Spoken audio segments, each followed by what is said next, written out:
Drink up and get wasted, Pat. Hindi pwedeng matapos ang gabing ito na hindi ka nadidiligan. Masayang sigaw ng kaibigan kong si Ana habang sinasabayan ng sayaw ang malakas at masayang indak ng musika sa bar na kinaroroonan namin dito sa Seoul, South Korea. Ako si Patricia Soriano. 28 years old na ako at kasalukuyang nagtatrabaho bilang sekretarya ng CEO ng H Hotels. Isa sa mga pinakamalaki at kilalang hotel sa Pilipinas. Humingi ako ng isang buong linggong bakasyon sa boss ko para nga ma-celebrate ang 28th birthday ko rito sa Korea. At nakakatuwa na pinayagan naman ako. Hindi kami mayaman, sa totoo lang ay last year ko pa pinag-iipunan nito. Kasi ay pangarap ko talaga na makapunta rito sa Korea. At dream come true para sa akin na nandito ako ngayon. Kahit pa ito na ang huling gabi na nandito ako dahil nga sa bilis na lumipas ng mga araw. Ang dalawa kong kaibigang sina Ana at Felicity ay dito nagtatrabaho. Kaya naman medyo nakatipid ako kasi ay pinatuloy nila ako sa apartment nila habang nandito ko. Tigilan mo na nga ako, Ana. Singhal ko na lang sa matalik kong kaibigan. Paulit-ulit kasi nila akong kinukulit na kailangang may madekwat daw akong opa ngayong gabi.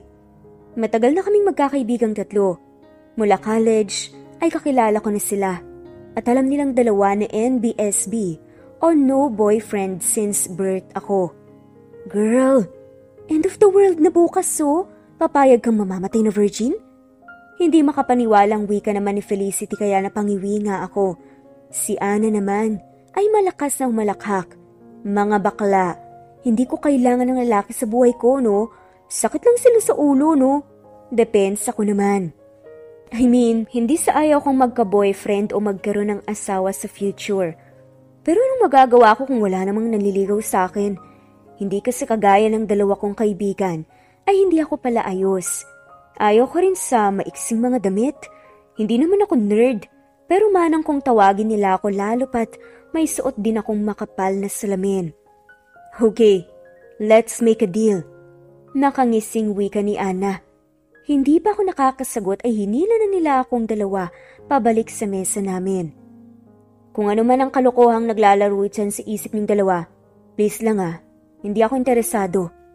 Agad na wika ko naman. Ang boring ng buhay mo. Singhal naman sa akin ni Ana bago nakakalokong umisi. Here's the deal. Ibabalik ko ng buo sa'yo ang ginastos mo sa trip na to. Kung may mahihila kang lalaki na makakasama mo, magdamag. Wika nga ng kaibigan niya. I mean, hindi na mahalaga kung may mangyayari sa inyo Basta, kailangan ay magdamag kayong magkasama sa hotel. Dagdag pa nga ng kaibigan ni Patricia. Napakunot noo si Patricia. Talaga? Kahit walang mangyari? Paninigurado niya. Medyo malaki kasi ang ginastos niya para makapunta rito at malaking bagay kung maibabalik yun sa kanya. Ngumisi naman ang dalawang kaibigan ni Patricia at halos sabay tumango. Saglit na paisip ang babae dahil doon. Kung sa bagay, ay tapos na rin naman ang bakasyon niya bukas at bukas ng gabi na rin ang flight niya pabalik ng Pinas. Malakas ang loob na wika ni Patricia. Okay, deal. Wait, parang ang dali naman masyado. Pagpigil naman ni Felicity. Since okay lang na walang mangyayari, dapat kami ang pipili ng lalaki. Nakangising wika niya. Doon na nakaramdam ng kaba si Patricia. Baka kasi sobrang gwapo ang piliin nila. Tiyak na game over na. Sigurado kasi na hindi naman ito papansinin ng mga gwapo rito dahil nga manang siya.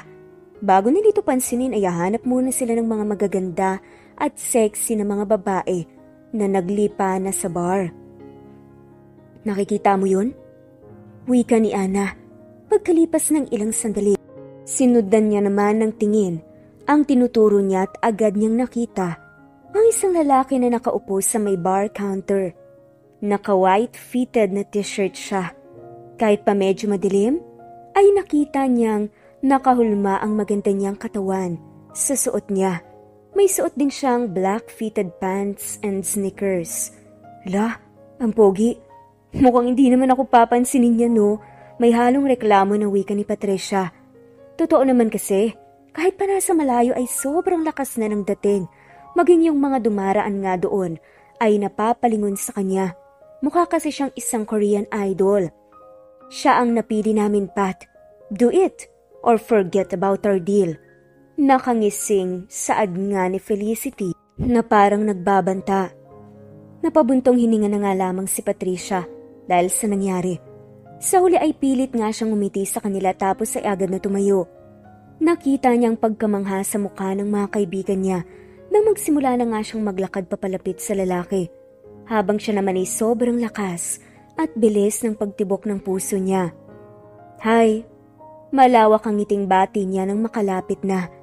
Saglit lang nga niya itong tinapunan ng tingin. Tinaasan ng isang kilay tapos ay binalik na nga ang tingin sa dance floor kaya napangiwi siya. Is this seat taken? May lambing pa nga na tanong ni Patricia, kaya muli siyang napalingon dito. You're Filipina. Saad ng lalaki na kinakunot ng noon ni Patricia. How did you know?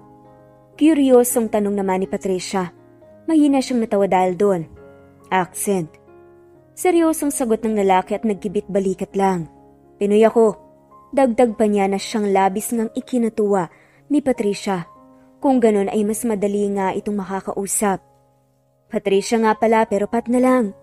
Nakangiting pagpapakilala niya tapos ay nag-abot pa ng kamay.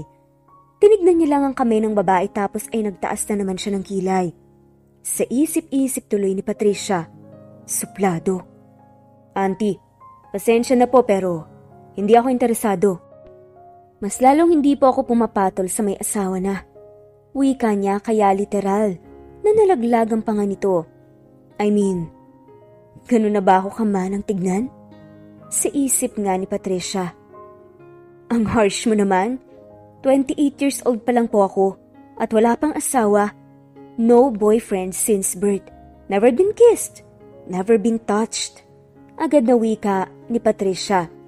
Oh, sorry. Sabi niya at mahina pang natawa bago inabot ang kamay niya. Tiago, pagpapakilala pa ng lalaki. Ganun ba ako kapangit o kamanang para mapagkamalang may asawa na at manang? Tanong nga nito pagkatapos nilang mag-shake hands. Saglit naman siyang tumitig sa kanya na parang kinikilatis nga si Patricia. Actually, paninimula niya. Nagulat nga si Patricia nang marahan nitong hinawakan ng suot niyang salamin. Tapos ay inalis ito. Sabay sabing, that's better. Wika niya nang maalis nga ang salamin. Mas maganda kapag wala yan. Dagdag pa nga niya. Hindi pwede. Nahihilo ako kapag walang suot na salamin kasi malabo ang mata ko. Sagot naman ng babae. Napahagat nga siya ng ibabang labi niya nang muli niyang isuot ang kanyang salamin. I take it back. Sobrang cute mo kapag may suot kang salamin. May halong pambobola na wika pa nga ng lalaki kaya napahagigik na nga lamang si Patricia.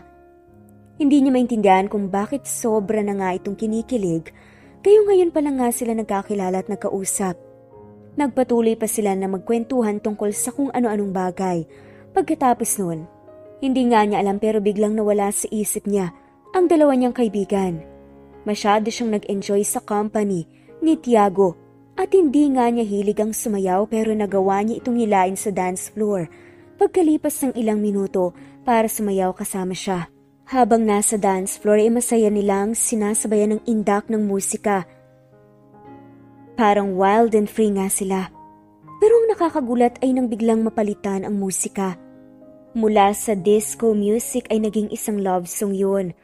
Ang akala nga ni Patricia ay babalik na nga sila sa bar counter pero nagulat siya habang magkaharap sila kasi ay kinuha na nga niya ang magkabilang kamay nito at inilagay sa magkabilang balikat niya.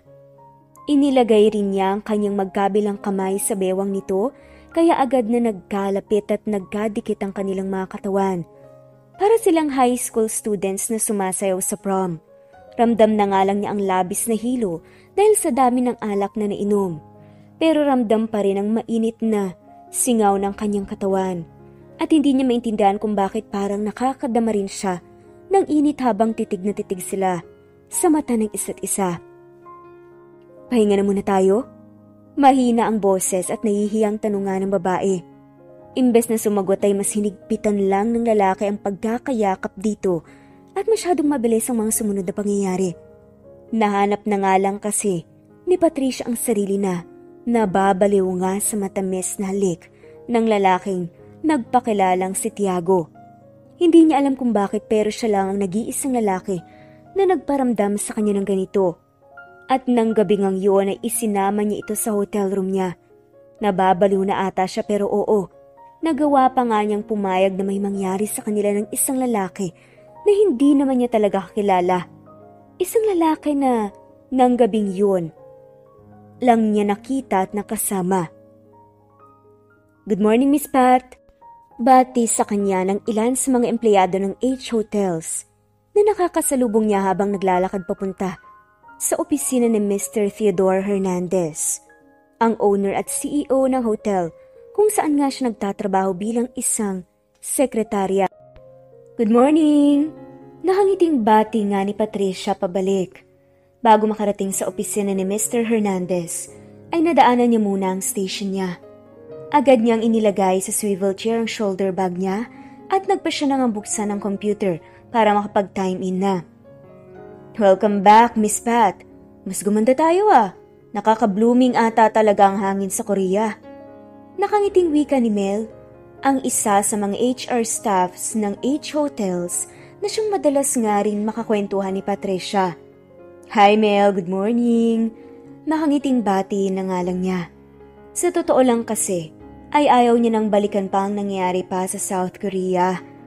Masaya naman siya kasi natupad ang matagal na nga niyang pangarap na makapunta sa Seoul. Pero hindi kasi maalis sa isip niya ang nangyari sa huling gabi niya roon. Bagay na gustong-gusto na nga niyang makalimutan. Hindi niya sukat akalain na magagawa niyang isuko sa isang lalaki ang V-card na sobrang tagal na nga niyang iningatan. Lasing nga siya nung gabing yun. Pero sobrang linaw sa kanyang lahat. At kapag naalala nga niyang mga nangyari ay labis nga siyang nakakadama ng panlulumo. Although ginawa naman ng dalawa niyang kaibigan ang pangako nila, ibinalik nila dito ang nagastos niya. Hindi pa rin niya makuhang maging masaya kasi nga alam niyang mas malaking bagay ang nawala sa kanya. Kahapon siya nakauwi tapos ay maghapon at magdamagga siyang nagpahinga sa bahay at ngayon lang ulit bumalik sa opisina para makapagtrabaho na ulit. Napabuntong hininga na nga lamang siya sa uli at nagpa siya na huwag na lang alalahanin pa ang lahat kasi ay sumasakit lang ang ulo niya. Oo nga pala Miss Pat, medyo nakakagulat ang mga nangyayari sa company no? Pero baka ikaw ang mas mahirapan na mag-adjust lalo pat matagal ka nang nagtatrabaho under kay Sir Theodore. Sabi ni Mel na siyang kinakunot ng nunang babae. Ano ibig mong sabihin? Nalilitong tanong niya na habang nakaharap pa sa computer na nasa table niya. Hindi sinabi sa iyo ni Sir? Nalilitong tanong niya dito. Nag-angat naman ang babae ng tingin sa kaibigan niya bago maraang umiling. Hindi ko pa siya nakakausap mula nang magbakasyon ako eh. Bakit? Ano nangyari? Wika nga niya ulit, nabakas sa mukhang pagtataka. Nag-step down na kasi siya sa position niya CEO. Sinabi niya na may edad na rin daw kasi siya at gusto na niyang mag-retire talaga para ma-enjoy naman niya yung buhay niya. Paliwanag ni Mel na siyang labis niyang ikinagulat. Ano? Gulat na gulat at hindi makapaniwalang tanong naman ni Patricia. Yung nag-iisang apo na niya ang papalit sa kanya, Miss Pat. Kahapon lang din namin nakilala eh. Sabi nga ni Mel sa kanya. Pero grabe, sobrang gwapo. Kung pwede nga lang sana makipagpalit ng position sa'yo, willing na willing ako. Kahit pahirapan pa niya ako maghapon at magdamag, hindi ako magrereklamo. May halong pagbibiro, nadagdag pa niya kaya napangiwi na nga lamang. Hindi naman makasagot si Patricia dahil sa narinig. Well, wala namang kaso sa kanya kung sakaling iba na ang pagsisilbihan niya. Medyo nag-aalala lang siya kasi nga ay nakasanayan na nga niya si Sir Theo or Sir Theodore na magtrabaho na kasama ang isa't isa. Kamay na nila kung paano sila magtrabaho na magkasama.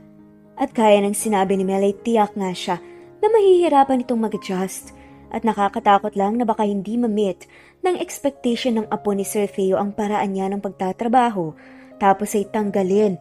And worst, palitan pa siya. Yan na pala siya, Miss Pat.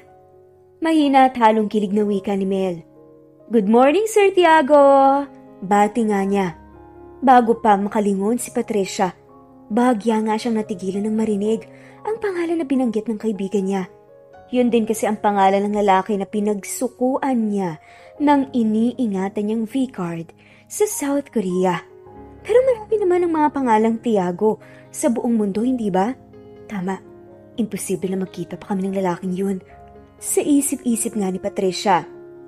Good morning, sir. Hindi na nga niya nagawang ituloy ang pagbati niya.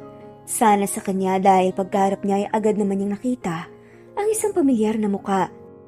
Hindi siya pwedeng magkamali dahil nga malinaw pa sa alaala niyang lahat. Siya ang lalaking nakasama niya ng gabing yun sa South Korea. Si Tiago. Literal na nalaglag ang panga niya. Nang makita ito, pakiramdam niya kasi ay pinaglalaroan lang siya ng tadhana. Nang magtama ang mga mata nila, ay ngumitsi ito sa kanya na parabang nagsasabi na naaalala niyang lahat ng mga pangyayari sa pagitan nila ng mga gabing yun. Obvious naman na naaalala niya. Sino ba namang baliw ang makakalimutan yun, hindi ba? Good morning po, sir. Patricia Soriano po, sekretary ng lolo niyo. Bahagya pa ngang napayuko si Patricia nang magpakilala ito sa kanya. I'm very pleased to meet you, Miss Pat. Nakangisi pa rin ang wika ng lalaki. Can you get me a cup of coffee, please? Pakidala na lang sa opisina ko. You know, mukhang marami tayong kailangang pag-usapan. Makahulugang dagdag pa nga ng lalaki, kaya nag-iwas ng tingin si Pat ng tingin at agad na napalunok ng laway. Opo, sir.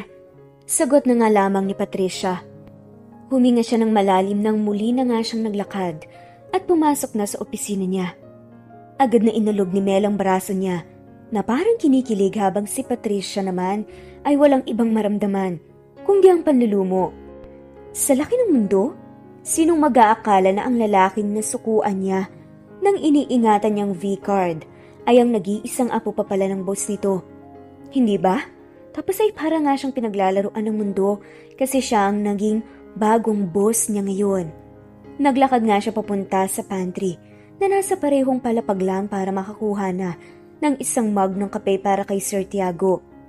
Nang matapos ay kinakabahan nga siyang naglakad, pabalik sa opisina niya at kumatok muna sa nakasarang pinto. Come in. Wika nga niya kaya naman pinihit nga lang niyang saradura ng pinto. Marahan itong itinulak pabukas. Bago pumasok ay muli na namang huminga nang malalim si Patricia at pilit pang ngumiti. Coffee niyo po, sir. Kunwaray masayang wika nga ni Patricia habang naglalakad palapit sa office table ng lalaki. Nang mailapag na nga sa mesa ang kape ay nakita nga niyang sumandal ang lalaki sa swivel chair na inuupuan niya habang nakangisi pa rin dito. Have a seat, Pat. Wika ng lalaki at iginiyapa ang silya na nasa harap ng office table. Kinakabahan man ay wala naman itong nagawa kundi sundin ang utos nito. So, how are you? Tanong ng lalaki kay Patricia nang makaupo nga din ang babae. Okay lang naman po, sir. Mahina at patay mali siyang sagot niya. That's good. Sagot ng lalaki at tumangu-tangu pa. Nang biglang, hindi na ba masakit? Tanong ng lalaki, kaya muntik nang lumuwa ang mga mata ni Patricia. Po? Nahihiyang tanong nga niya ulit. You know, halos 2 araw pa lang mula nang mangyari yun. I know what you lost that night, Pat. You even cried. Nag-alala lang ako na baka hanggang ngayon ay masakit pa rin. Hindi ko naman gusto na hindi ka makapagtrabaho ng maayos tapos ako ang sisisihin mo. Paliwanag nga ng lalaki kaya agad siyang napangiwi. Okay lang po ako, sir. Agad na sagot naman ni Patricia. Sir, pasensya na po ha. Sobra pong nakakahiya pero pwede po bang wag na nating pag-usapan yun? Umakto na lang po tayo na walang nangyari. Pakiusap pa nga niya. Nakita niyang nagtaas na naman ito ng kilay dahil sa sinabi nito. Pero ilang sandali lang ay mayabang siyang ngumisi dito na para bang sinasabi niyang proud siya sa nagawa nila ng gabing yon kaya napalunok na nga lamang siya ng laway. Bakit? Natatakot ka bang malaman ng boyfriend mo? Tanong nga ni Tiago. Wala nga po sabi akong boyfriend. Giit nga ni Patricia. Malay ko ba? Kung nagsinungaling ka sa akin ng gabing yun. Saad ni Tiago. Anyways, if you don't want to talk about it, ay okay lang naman sa akin. I'm just hoping na hindi makakaapekto ito sa trabaho natin. At sana rin ay hindi tayo magkaproblema in the long run dahil dito. Mahabang dagdag pa niya. Pilit naman itong ngumiti sa kanya bago tumango. Opo sir, mahina ang boses niyang sagot. Babalik na po ako sa table ko para makapagtrabaho. Kung may kailangan po kayo, may intercom naman po. Saad naman ni Patricia. Tatayo na nga sana siya pero bigla siyang ngumiti dito na para pang nagpapakyut. Are you sure? You don't want to stay here with me? I mean, hahayaan kitang magpahinga rito. Makahulugan at may halong panghaharot na saad niya. Kaya agad namang nakaramdam ng kaba ang babae. Sorry po sir pero hardworking po kasi ako.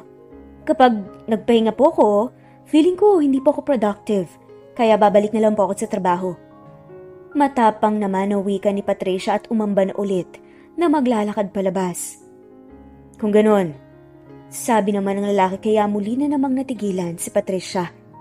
Nakakaloko na naman siyang ngumisi bago itinuro yung sobrang daming papel na magkakapatong sa ibaba ng table niya. Paki-photocopy ang mga yan, 10 copies each, tapos staple mo na rin in order ang lahat. Siya rin namang hardworking ka masyado, di ba? Nagpipigil pa, natawang saad niya.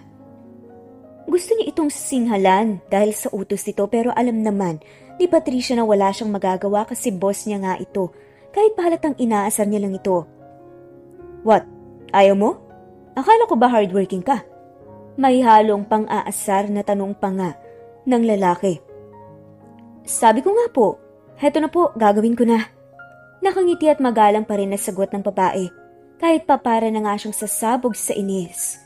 Hirap na nga niyang binuhat ng pakonti-konti ang napakaraming papel para nga ma-photocopy na. Siya naman ay prente lang na nakaupo sa swivel chair niya. Habang umiinom ng kape at natatawa pa rin habang pinapanood siya, mukhang kailangan nga niyang ihanda ang sarili sa bawat araw. Mukhang loko-loko kasi itong bagong boss niya. Gaya ng inaasahan nito. Sa mga sumunod pang araw ay halos hindi maalis ang inis sa tuwing papasok nga si Patricia sa trabaho. Hindi naman siya pinapahirapan ni Tiago, pero maloko at maasar kasi siya masyado. Wala naman siyang magawa kasi at the end of the day, alam naman niya sa sarili niya na kailangan niyang maging professional. Miss Pat, day off mo bukas, hindi ba? Attend ka ba sa corporate dinner? Tanong ni Mel sa kanya. Isang hapon habang inaayos nga ang gamit niya at magre-ready na pa uwi. Hindi ko alam, Mel. Parang mas gusto ko kasi magpahinga na lang. Ilang araw na rin mula nang makauwi ako mula Korea. Pero parang may jet lag pa rin ako eh. Siguro dahil hindi ako sanay sumakay sa eroplano. Mahabang sagot ng babae. Nagpa siya kasi si Sir Theodore na magkaroon ng isang corporate dinner at welcome party para sa apo niyang si Sir Tiago. Invited ang lahat ng mga empleyado basta wala silang mga pasok. Alam ni Patricia na dapat ay nandoon siya dahil nga siya ang sekretarya. Pero dinner lang naman kasi yun. At isa pa, siya na ang nag-asikaso ng lahat para sa dinner na mangyayari. Kaya sa tingin niya ay okay lang na lumiban na muna siya. Sana makapunta ka para may kasama ako. Anyways, mauna na ako, Miss Mel. Nakangiting wika at paalam niya dito. Ngumiti na lang din si Patricia at marahang tumango. Tapos ay hinayaan na nga niya itong maglakad paalis. Nang saktong matatapos na nga si Patricia sa pag-aayos ng gamit niya, ay bumukas naman ang pinto ng opisina ni Sir Tiago. Mukhang mali na napalingon pa nga si Patricia doon kasi nga nagtama na naman ang kanilang mga mata. Nitong mga nakarang araw, hindi naaalis kay Patricia ang kaba dahil sa pagiging maloko at mapang-asar ni Tiago na hindi naman nila pinag-uusapan ang nangyari sa pagitan nila sa South Korea. Pero ganun pa man sa tuwing nagtatama ang kanilang mga mata, ay parang nalulunod si Patricia o dinadala ito sa ibang dimensyon. May iba sa bawat titig ni Tiago. Iba rin ang titig sa kanya. Hindi niya alam, pero parang sobrang lakas ng epekto niya dito. Tapos ay napapabilis pa ni Tiago ang tibok ng puso niya. Lagkit ng titig mo sa akin ah. Nangaasar na saad niya, kaya biglang bumalik nga sa realidad si Patricia. Saka lang niya napansin na nakatayo na pala ito sa harapan niya. May iniisip lang po, pagdadahilan nga ni Patricia. Huwag mo akong masyadong isipin. Nakikita mo naman ako lagi ah. May halong kayabangang nang aasar nga ng lalaki. Napangiwi na nga lamang si Patricia. Kung sa bagay, totoo naman ang sinabi nito na siya nga ang iniisip ni Patricia. Pero hindi naman siya engot para aminin yun. Uwi ka na? Tanong nga ni Tiago kay Patricia. Opo sir, tapos na rin naman po ang mga kailangan kong gawin. May pagagawa o iutos pa po ba kayo? Sagot nga ni Patricia, tapos ay pinili na nga lamang ngumiti. Gaya kasi ng sabi niya, as much as possible, gusto niyang maging professional kahit pang madalas ay gusto na nga niyang kurutin ito sa ngalangala. Sabi nga nila, fake it till you make it. Dinner tayo? Nakangiting tanong ng lalaki sa kanya. Bahagya namang natigilan si Patricia dahil sa narinig. Hindi niya kasi ine-expect na maririnig niya yun mula sa kanya. Hindi naman niya alam kung anong pumasok sa isipan nito, pero pilit lang siyang ngumiti, tapos ay marahang tumango. Basta libre niyo po, may halong pagbibiro na saad ni Patricia. Let's go! Nakangiting wika ng lalaki at nagsimula nang maglakad palayo. Nag-aalangan pa rin si Patricia sa dinner ni ito, pero pumayag siya, kaya naman sumunod na nga lamang ito sa kanya sa paglalakad. Nang makarating sila sa parking lot, ay agad silang sumakay ng sasakyan ng lalaki at nagmaneho na nga siya paalis. Kung tutuusin ay alas 5 pa lang yun. Masyado pang maaga para sa dinner, pero hindi na rin kasi nagmerienda pa si Patricia kaya medyo gutom na rin siya. Maya-maya pa ay nakarating na nga sila sa isang steakhouse at nung makahanap nga ng pwesto ay umorder na nga ito kaagad. Gaano ka na nga pala katagal nagtatrabaho para kay Lolo? Tanong niya sa babae habang hinihintay nila ang pagkain na in-order nila. Almost 4 years na rin po sir. Magalang na sagot naman ito. Sa totoo lang, ang tagal na nga ni Patricia sa kanya at alam nito na may apo siya pero hindi niya ito nakalala. Hindi naman po kasi niya kayo kasama lagi sa mga events. Wala pong picture sa social media. Kaya medyo nagulat po ang mga nandito nang malamang kayo po ang papalit sa kanya. Mahabang dagdag pa nga ni Patricia, kaya tumango ang lalaki. Nasa US ako since college. Tapos ay doon na rin ang pagmamasteral ko. Hindi nakapagtataka na hindi niyo ko kilala. Hindi kagaya nila dad. Anya. Kaya tipid na ngumiti si Patricia at marahang tumango. Ang tagal mo na rin pala kay Lolo. Dagdag pa nga ng lalaki sa kanya. Kaya medyo naninibago rin po ako nitong mga nakaraang araw kasi hindi na siya ang kasama ko sa trabaho. Nasanay na po kasi ako, don't take this the wrong po sir ha. Okay lang naman po sa akin, medyo nasanay na lang po kasi talaga ako na si Sir Theo ang pinagsisilbihan ko. Mahabang paliwanag ni Patricia. Kaya mahinang natawa ang lalaki bago tumango. Naiintindihan ko, pero dapat masanay ka na akong nakakasama mo. Uwi ka nga ni Tiago. Malay natin, makakasama mo na pala ako forever. May halong harot na punchline pa nga nito kaya bahagyang napangiwi ang babae. Ay, ang funny niyo po sa part na yun sir. Saad na nga lamang ni Patricia kahit na hindi naman siya natawa. Kaya nagtunog sarkastiko tuloy ang pagkakasabi niya. Hindi niya gusto na gawin pero madalas ay kusa na lang talaga lumalabas ang pagiging maldita niya. Mahina ulit siyang natawa dahil sa sinabi nito. Hindi siya agad na nakasagot kasi ay dumating na nga ang pagkain nila. Hindi naman sila nag-aksaya pa ng panahon at nagsimula na nga silang kumain. So, wala ka pa talagang nagiging boyfriend? Tanong nga ng lalaki Makalipas ang ilang minutong katahimikan habang kumakain sila. Wala pa po talaga eh. Sagot nga nito. Wala bang nililigaw sa'yo? I mean, maganda ka naman. Medyo hindi lang pala ayos, pero maganda ka pa rin. Tumatangong wika nga ni Sir Tiago kay Patricia. May mga nanliligaw naman po nung college, pero wala pa akong sinugot eh. Libro po kasi ang lagi kong hawak noon. Pagka-graduate naman, wala nang nanligaw sa akin, kaya nag-focus na lang ako sa career. Sagot nga ng babae. No offense meant. But why did you agree to sleep with me that night? Seryosong tanong ulit ng lalaki kaya bahagyang natigilan si Patricia. Sa mga lumipas na mga araw na magkasama sila, ay ito na lang ulit ang unang beses na nabuksan ang topic patungkol sa nangyari sa kanila sa Korea. Sa totoo lang po sir, panimula ni Patricia. May deal kasi sa akin yung dalawa kong kaibigan na doon nagtatrabaho na kapag may nadekwat akong lalaki at nakasama sa buong gabi, kahit pa walang nangyari ay ibabalik nila ang nagastos ko sa Korea. Wala po talaga akong balak na, alam niyo na, isusuko yung hindi ko naman talaga dapat isusuko sa hindi ko kakilala. Pero hindi ko po alam kung bakit eh. Basta nangyari na lang po, kaya pasensya na po ulit. Mahinang sabi nga ng babae at nahihiyang sagot na nga lamang nito. Bakit ka humihingi ng sorry? Nalilitong tanong naman ni Sir Tiago, kaya agad namang nag-angat ng tingin ng babae. Kaya nagtama na naman ang mga mata nila. You are so pure and too good to be true. Pat, kung tutuusin ay ako dapat ang humihingi ng sorry sa'yo kasi nga ay alam ko kung anong nawala sa'yo nung gabing yun. We were both under the influence of alcohol that night, pero dapat ay nagpigil pa rin ako. You may not say a word pero alam ko na mahirap sa'yo ang nangyari. Kaya sorry Pat. Puno ng hinahon at may halong lambing na wika pa niya.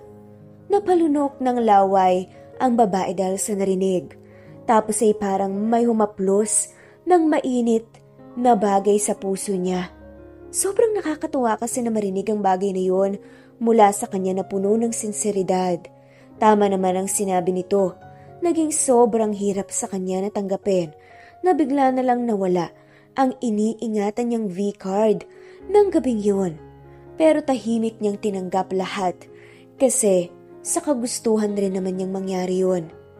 Aminado naman na may guilt kay Patricia at may konting pagsisisi siyang nararamdaman pagkatapos ng gabing yun.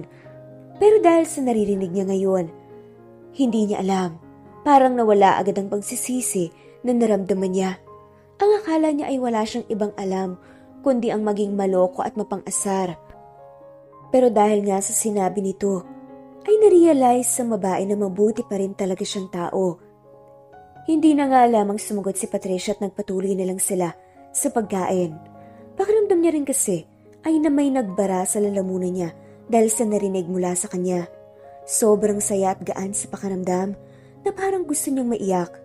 Yun palang tinatawag nilang tears of joy na nangyayari rin kapag alam mo na naiintindihan ng taong kaharap mo ang pinagdadaanan mo kahit pa wala kang sabihin na kahit na ano.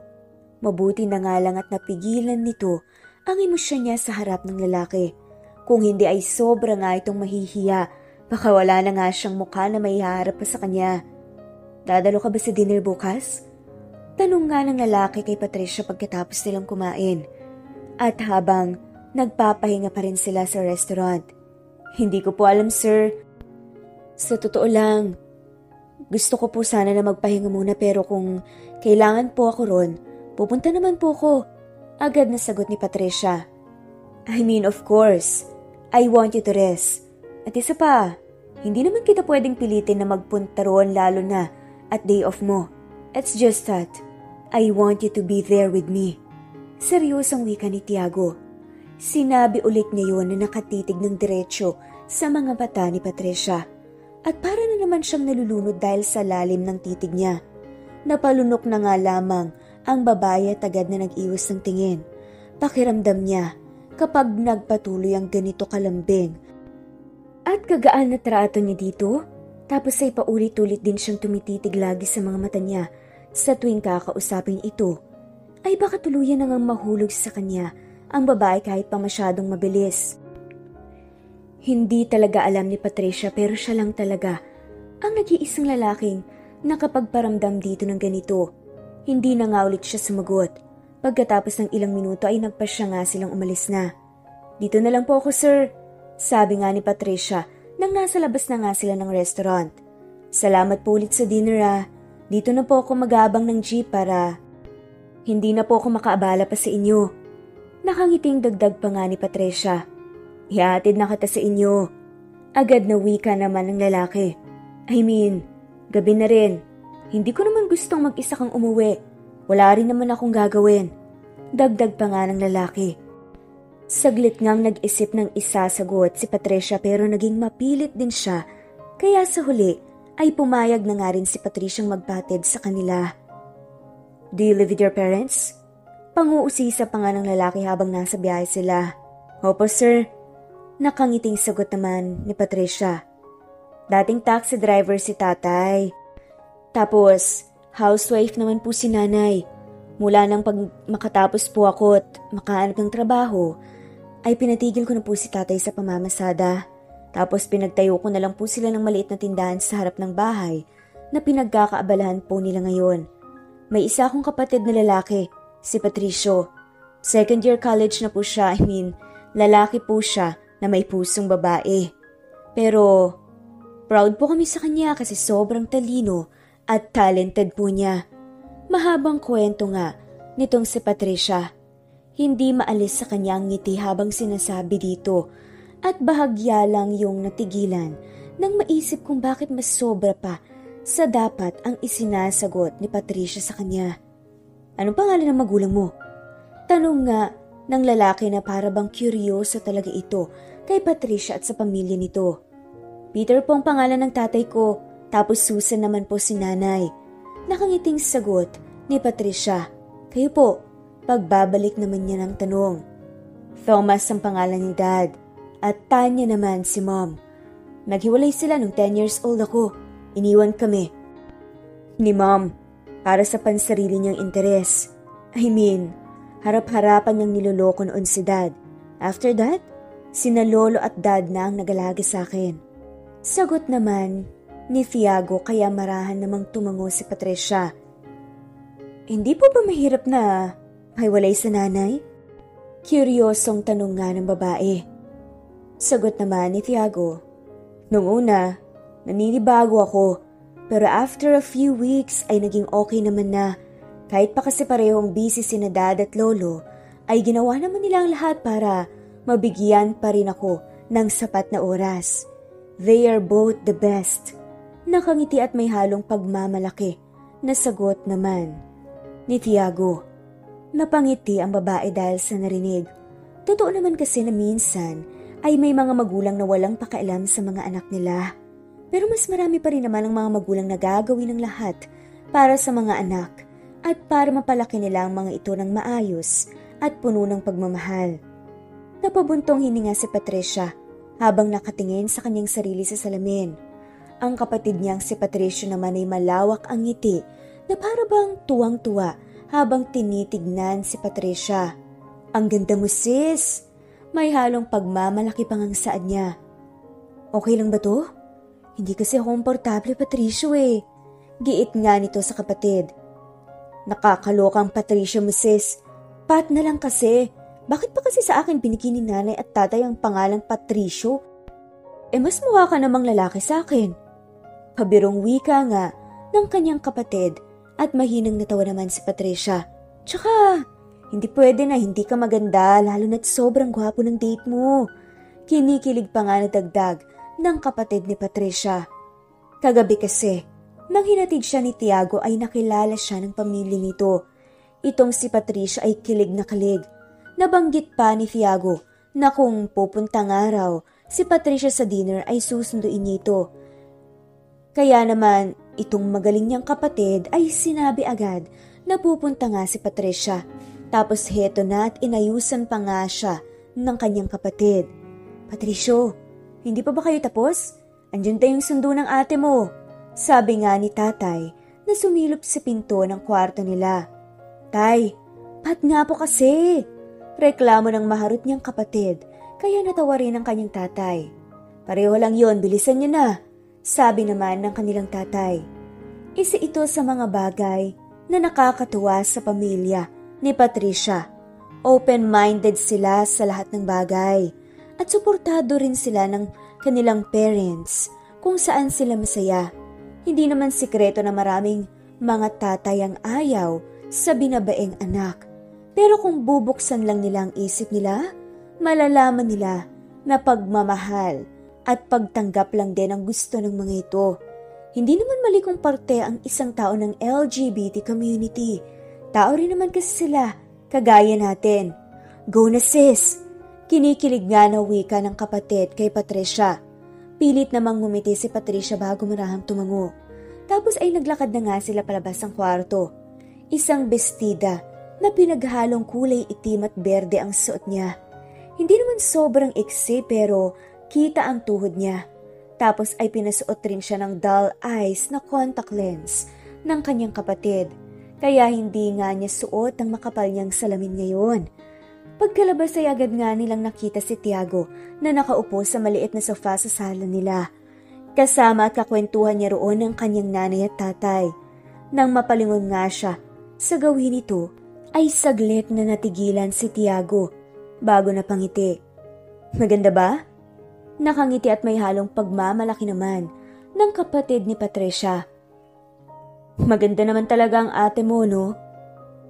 Mas gumanda lang lalo. Nakangiting sagot naman ni Tiago.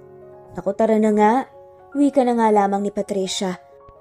At nagsimula na ngang maglakad palabas ng bahay. Kahit pa ang totoo ay umiwas na nga lang siya kasi sobra nga siyang kinilig sa sinabi ni Tiago kanina.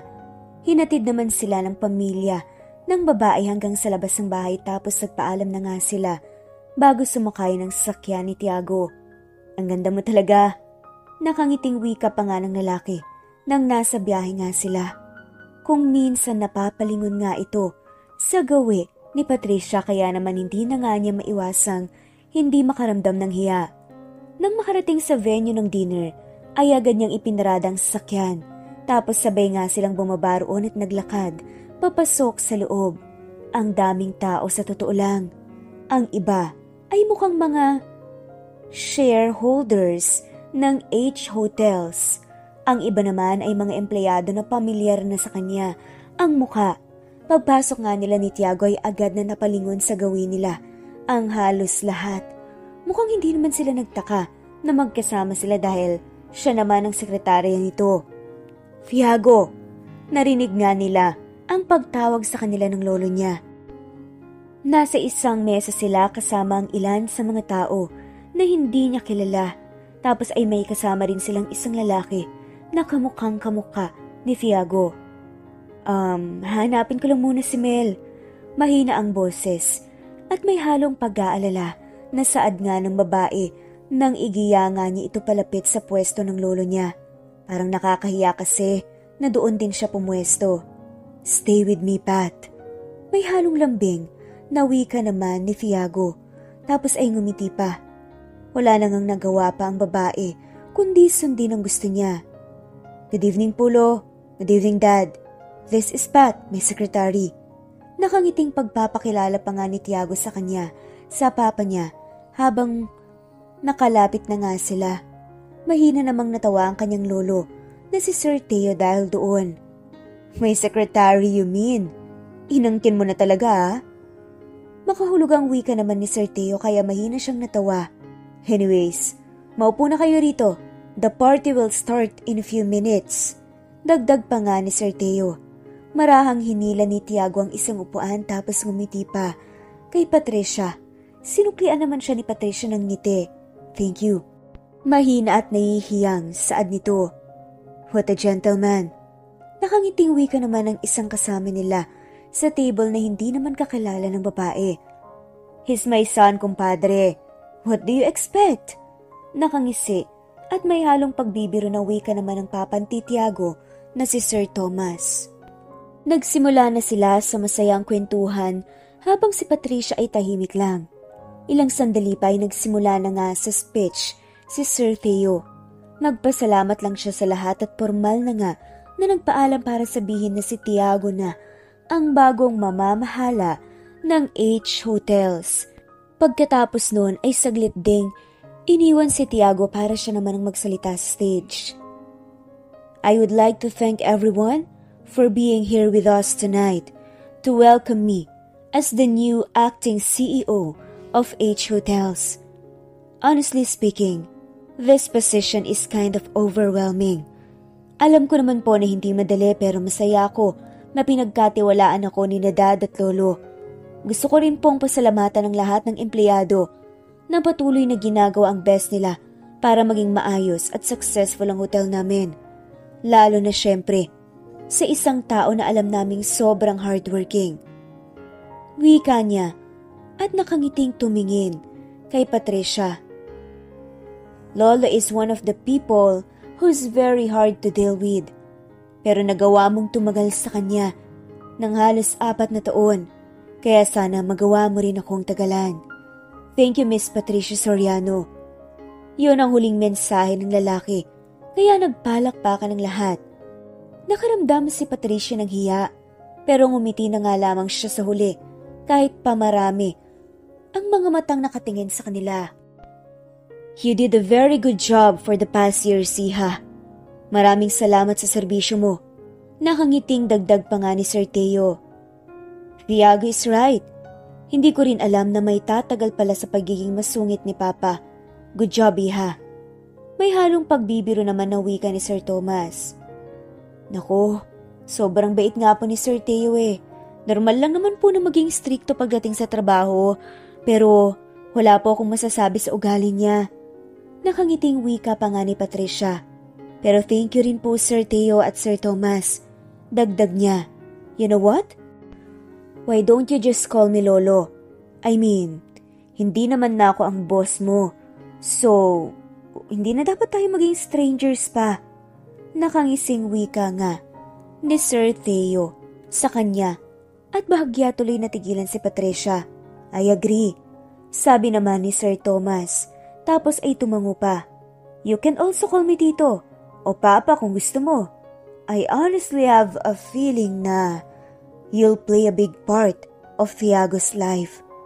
Makahulugang dagdag pa nga nito, kaya literal na lalaglag ang panga ni Patricia. Teka, iniisip ba nila na may something sa amin ni Sir Tiago? Nakakaloka naman. Bulong nga ng babae. Anong pinag-uusapan nyo? Nakangiting usisa naman ni Tiago nang makabalik na nga sa pwesto nila. Wala anak. Natutuwa lang kami rito kay Patricia. Ang galing pumili ng lolo mo ano? Makahulugan pa ring saad ng papa ni Tiago kaya mahinang natawa si Tiago bago tumango. Yes, Dad. Masayang sagot pa niya. Nagsimula na nga sila sa pagkain tapos noon. Nang matapos ay nagpaalam na nga silang magsi-CR. Pero nilapitan lang talaga ni Patricia si Mel at nakipagkwentuhan sa kanila. Mga bandang 10:00 ata yun ng gabi nang matapos na ang dinner at nagpasya na nga ang lahat na magsiuwian na. As usual ay nag-volunteer na naman si Tiago na ihahatid daw siya sa bahay. Hindi na nga siya nagreklamo pa kasi alam niya naman na mapilit ito at isa pa ay nangako siya sa mga magulang nito na ihahatid niya ito pa uwi. Did you have fun?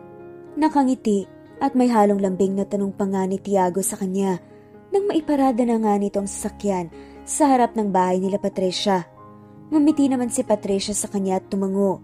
Nakakatuwa kasi na nakita ko ang side ng lolo mo na may pagkamakulit. Sabi pa nga nito, makulit silang dalawa ni Dad actually.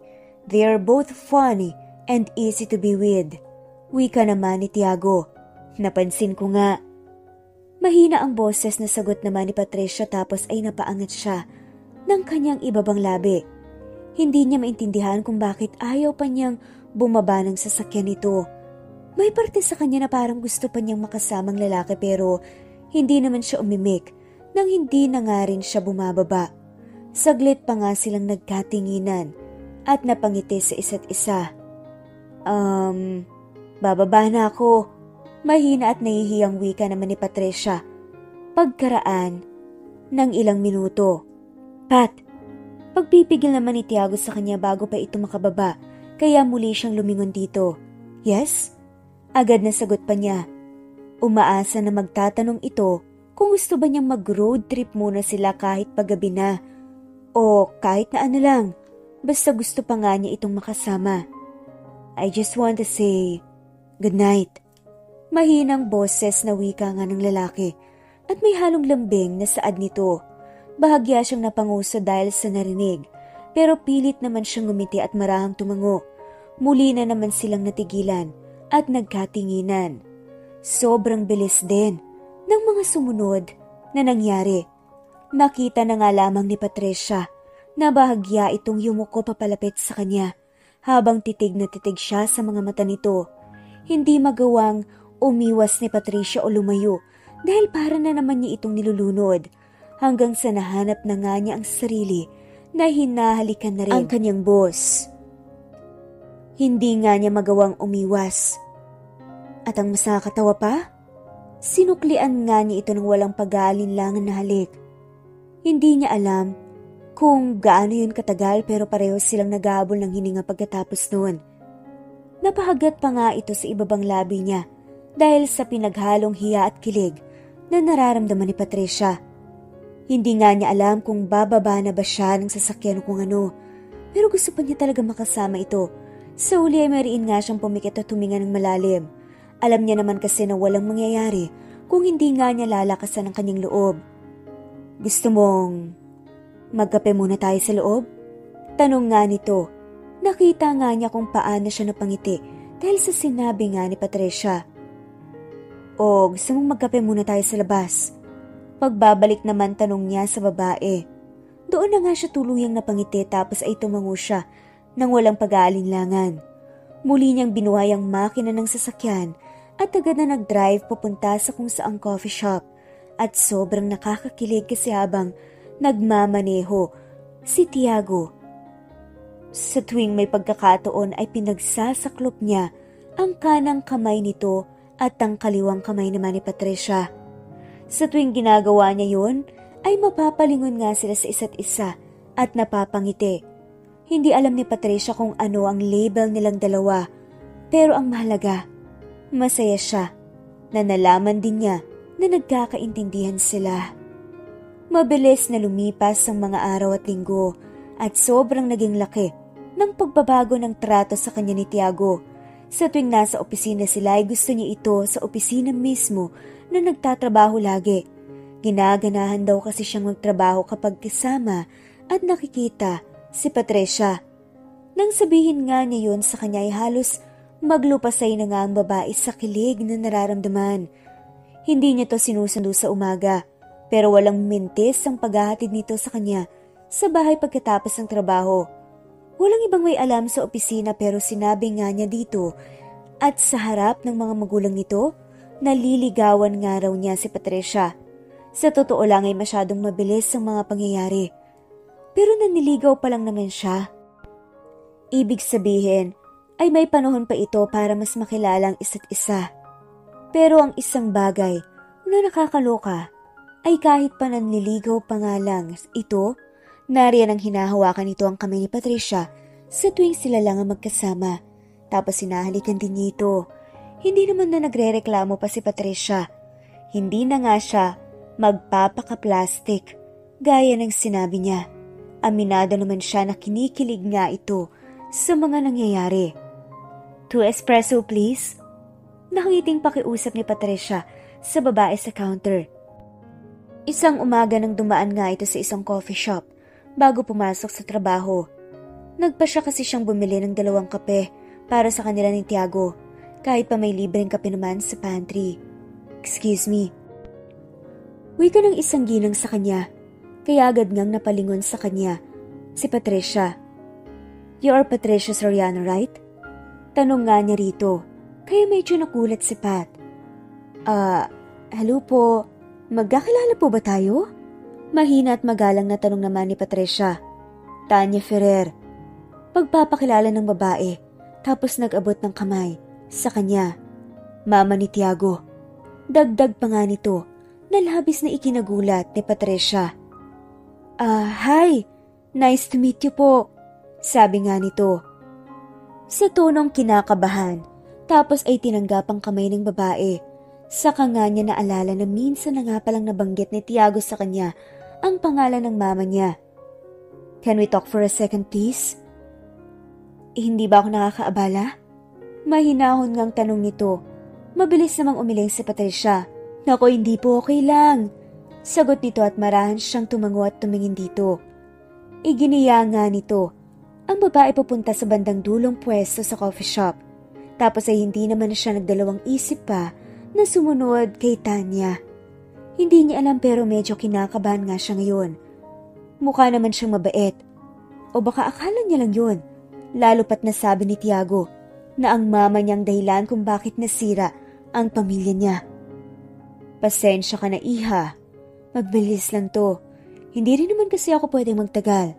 Sabi niya at huminga pa nga ng malalim. Medyo nagtaka pa nga si Patricia kasi parang maputla ang balat niya. Tapos ay parang ang bilis niyang hingalin. Alam ko na nagtataka ka kung bakit kilala kita. The truth is, ilang linggo ko na rin kayong sinusundan ni Tiago. Panimula nga ni Tanya. Po? Nalilitong tanong naman ng babae. Pero pilit naman siyang ngumiti. Pasensya na, iha. Alam ko na mali pero yun lang ang alam kong gawin. Sabi pa nga ng babae. You see, sobrang laki ng kasalanan na nagawa ko sa anak ko. Lumaki siya na wala ako sa tabi niya kasi mas pinili ko ang pansarili kong kaligayahan. Wika pa nga ng babae tapos ay mariin na pumikit. Nakilala ko si Thomas, ang tatay ni Tiago, noong college dahil sa boyfriend ko. Naging mabuting magkaibigan kami at umabot kami sa punto na siya na ang madalas kong nasasabihan ng problema namin ng boyfriend ko. And obviously, we made a mistake. A beautiful mistake. Nagkasala kami sa boyfriend ko at nabuo si Tiago. Hindi makasagot si Patricia sa mga naririnig. Hindi nga rin siya makapaniwala na sinasabi ito ng mama ni Tiago sa kanya. Dagdag pa nga nito, we got married because that's what our parents wanted. Mahal ko si Andre, ang boyfriend ko noon, pero wala akong nagawa. Pero nagpatuloy pa rin ang relasyon namin kahit na ikinasal na kami ni Thomas. Alam kong napakasama akong babae para gawin yun pero ginawa ko. Kwento pa nga ng babae. Noong nasa halos 10 taon na si Tiago, saka ako nagpasya na tuluyan ng makipaghiwalay kay Thomas at sumama kay Andre. Dagdag pa niya, tapos ay mapait na ngumiti. Siguro ay pinaparusahan ako ng langit sa mga kasalanang nagawa ko kasi ilang taon matapos ang pagsasama namin, iniwan din niya ako para sa ibang babae. Malungkot pa nga dadagdag ni Tanya. Isinakripisyo ko ang anak ko para sa maling tao, iha. At wala na akong mukha pang mayarap sa kanila. Nakita nito ang luhang namumuo sa mata ni Tanya habang sinasabi yun. Hindi pa tapos ang pagpaparusa sa akin ng langit because right now, I'm battling with brain tumor. Hindi ko alam kung hanggang kailan ako tatagal sa mundo pero sa ngayon, wala na akong ibang gustong gawin kundi ang makabawi kahit na papaano sa anak ko. Gusto ko na. Matpatawad niya ako. Mahabang litanya nga ng babae habang lumuluha ang mga mata. Napalunok naman ng laway si Patricia dahil sa narinig. Aminado naman siya na hindi madaling tanggapin ang ginawa nito kay Tiago pero nakakaramdam pa rin siya ng awa sa kanya ngayon. Ano pong magagawa ko para makatulong? Mahina ang boses na tanong naman ni Patricia. Nakita niyang parang nagkaroon ng konting pag-asa na sumilay sa mukha ni Tanya nang itanong niya yun. Mabilis itong humawak sa kamay ni Patricia at pilit na ngumiti. Gusto ko siyang makausap, iha. Kahit isang beses lang, kahit sa huling pagkakataon. Naluluha pa rin ang wika niya. Gusto kong mayakap ulit ang anak ko. Gusto kong humingi ng sorry sa kanya. Dagdag pa niya.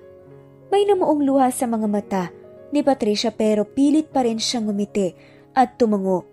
Hindi niya alam kung magandang ideya ba na manghimasok siya sa problema nila pero Gusto niyang makatulong.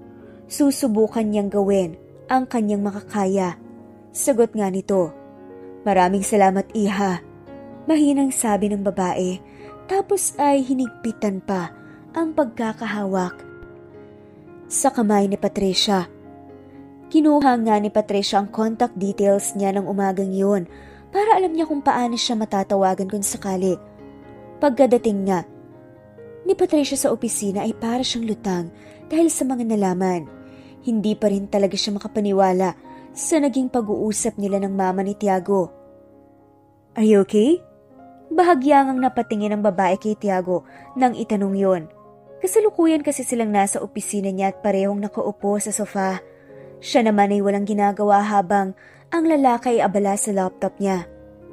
"You look bothered. Anong iniisip mo? May problema ba?" May halong lambing at pag-aalala na tanong naman ni Tiago sa kanya. Hindi. Wala. Baka kulang lang ako sa tulog." Sagot naman ni Patricia. Napangiti pa nga siya ng marahan na hinaplos ang ulo ng babae. "Ingatan mo naman ang sarili mo, please. Paano mo ako maaalagaan kung hindi mo masyadong inaalagaan ang sarili mo?" Puno ng lambing naman na sabi ni Tiago, kaya agad na naman siyang nakaramdam ng kilig. "Okay lang pala. Nandito rin naman ako para alagaan ka." May halong harot. Nadagdag pa niya kaya napahagikik naman si Patricia. "Labas tayo bukas? Dinner tayo." Anyaya nga ni Patricia sa kanya. Nakita nito ang ngiti na sumilay sa labi ng lalaki dahil doon. "Inaya mo ako mag-date?" May halong kayabangan na pagbibiro pa nga nito kaya natawa naman si Patricia. "Sus, gustong-gusto mo naman." Pagsakay nga nito sa biro niya. Nung mga naunang araw na nakasama niya ito sa trabaho, ay naiinis si Patricia sa kayabangan nito. Ngayon naman kinikilig siya. Iba na kasi ang dating nito sa kanya ngayon. Parang mas gumagwapo nga ito sa paningin niya. Kapag medyo nagyayabang ito, nababaliw na ata si Patricia. "Basta ikaw ang kadate ko. Okay ako sa kahit na anong araw na gusto mo." Malambing na sagot naman ni Tiago. Maliban sa pagkausap nito sa kanya ng mama niya ng umagang yun, wala namang espesyal na nangyari ng araw na yun. As usual ay sabay nga silang kumain ng lunch.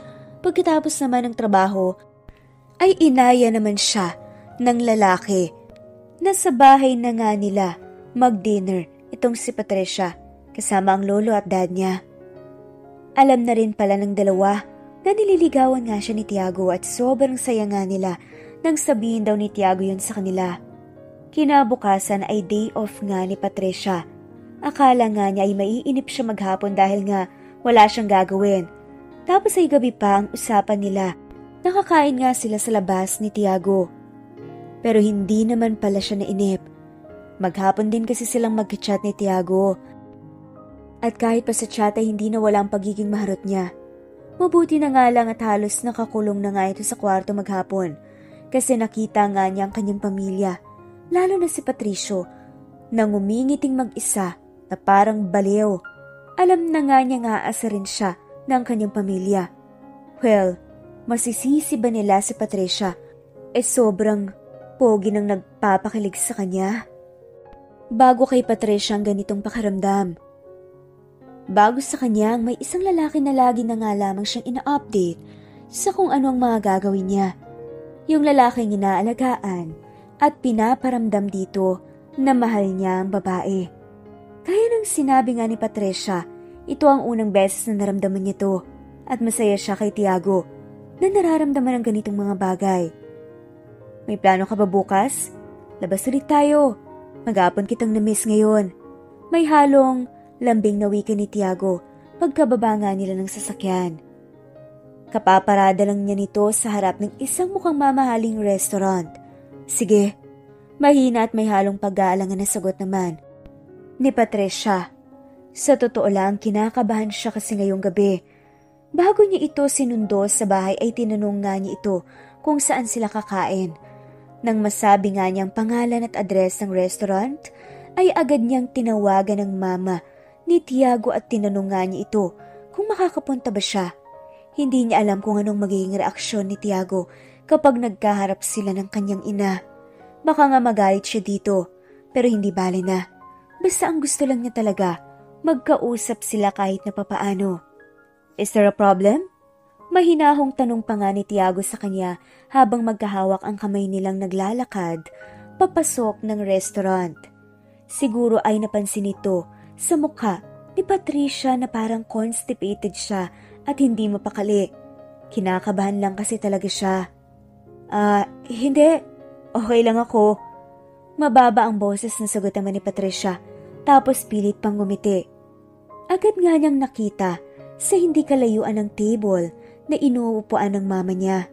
Medyo nakatagilid ito sa kanila, na siyang dahilan siguro kung bakit hindi siya napansin ni Tiago. Nagpatuloy naman sila sa paglalakad, at nang medyo malapit na nga sila sa pwesto ng mama niya, ay agad niyang nakita na nawala ang ngiti sa labi niya. Tiago. Sobrang hina ng boses ng mama niya nang banggitin ang pangalan ni Tiago. What are you doing here? Mahina rin pero walang emosyon na tanong ni Tiago sa babae. Akong tumawag sa kanya. Agad na wika naman ni Patricia. Kasi gusto ko sanang magkausap kayo. May halong pag-aalangan na sabi ni Patricia. Hindi pa niya kasi gustong magalit siya agad sa mama niya na ngayon ay mukhang sobrang saya kahit pa nakita pa lang niya ang anak niya. You did what? Mahina pa rin pero hindi makapaniwalang tanong ni Tiago kay Patricia. Mas dumoble ang kaba na nararamdaman ni Patricia nang bitawan nga nito ang mahigpit na pagkakahawak sa kamay niya. Tiago anak, it's not her fault. Nakiusap ako na tulungan niya ako makausap ka. Wika naman ang mama ni Tiago. Wala naman po tayong dapat pag-usapan pa, hindi po ba? Wala pa ring emosyon na tanong ni Tiago tapos ay lumingon pa nga. Kay Patricia, you didn't even know her, Pat. Hindi siya mabuting tao. Hindi siya mabuting ina. Mahina pa rin pero puno ng diin. Nawika nga ni Tiago kay Patricia.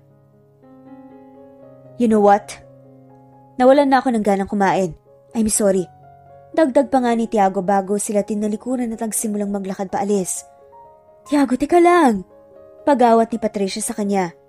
Hindi niya alam kung susundan ba nito o sasamahan niya muna ang mama ni Tiago na mukhang nasaktan dahil sa mga narinig. It's okay, iha. Mahinahong wika naman ng mama ni Tiago at ngumiti. Pasensya ka na kung nadamay ka pa. Hindi ko gusto na magkasira kayo nang dahil lang sa akin. Masaya ako na kahit na papaano ay nakita ko at narinig ang boses niya. Mahinahong dagdag pa nga ni Tanya. Pasensya na po ma'am, kakausapin ko po siya. Saad ni Patricia kaya ngumiti lang babae.